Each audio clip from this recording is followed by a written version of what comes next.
곧 출소를 앞두고 있는 아동 성폭행범 조두순의 자필 탄원서 내용이 눈길을 끌고 있습니다. 지난 10일 방송된 MBC PD수첩에는 12월 13일 출소를 앞두고 있는 조두순의 이야기가 공개됐습니다. 이날 방송에는 지난 2008년 등교하던 초등학생을 납치해 성폭행한 조두순의 자필 탄원서가 공개됐습니다. 그가 작성한 자필 탄원서에는 재판장님께서 믿어만 주신다면 피고인의 성기라도 절단하는 수술도 받을 수 있다며 다른 사람이 관계를 하고 간 것을 피고인에게 덮으씌우고 간 것 아니냐라는 내용이 쓰여 있었습니다. 당시 조두순의 면담을 담당했던 권희룡 프로파일러는 조두순 같은 경우는 범행 동기 자체가 자기 행위로 인해서 만족도 추구하겠지만 다른 사람의 삶이 파괴되고 지역사회가 그것으로 분노하는 모습들을 보면서 자기 충족감을 느낄 것이라고 봤습니다. 또 안산으로 돌아가겠다는 조두순의 태도를 본 안산 보호관찰소 보호관찰관은 보호관찰이 24시간이라고는 하지만 잠자러 들어가는 것까지 감독할 수는 없다며 집에서 술 마시고 자는 걸 어떻게 발견하냐. 하여튼 저희는 법 테두리 안에서 할 수 있는 건 다 하려고 한다고 말했습니다.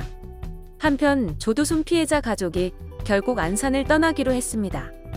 11일 조두순 피해자 아버지는 JTBC 뉴스룸과의 인터뷰에서 이사를 결심했다고 밝혔습니다. 피해자 아버지는 우리 아이가 울음을 터뜨렸다. 사건을 당하고 12년 만에 처음 있었던 일이라며 아이들도 다 알고 있더라. 이런 일이 오리라고 생각 못했다고 호소했습니다. 그러면서 정말 반성하고 있다면 피해자 주변으로 온다는 소리는 못한다며 이사를 결심하게 됐다고 밝혔습니다. 이어 그날 정말 울음바다였다. 부모로서 할 말이 없다. 미안하다고 덧붙였습니다.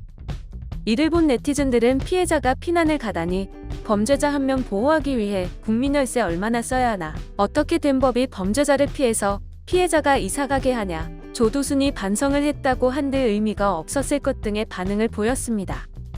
앞서 조두순은 출소 후 아내가 살고 있는 안산으로 돌아간다는 입장을 밝혀 논란이 일었습니다.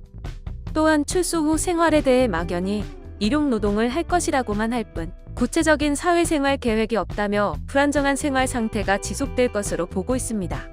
이에 재발 위험성이 상존하고 있다고 합니다. 이 같은 소식에 피해자 아버지는 11년 전 정부가 조두순을 영구히 격리하겠다고 약속했다고 호소했지만 결국 이사를 결정한 상태입니다. 한편 조두순은 오는 12월 13일 출소를 앞둔 상태입니다. 영상이 도움이 되셨다면 좋아요와 구독을 부탁드립니다. 시청해주셔서 감사합니다.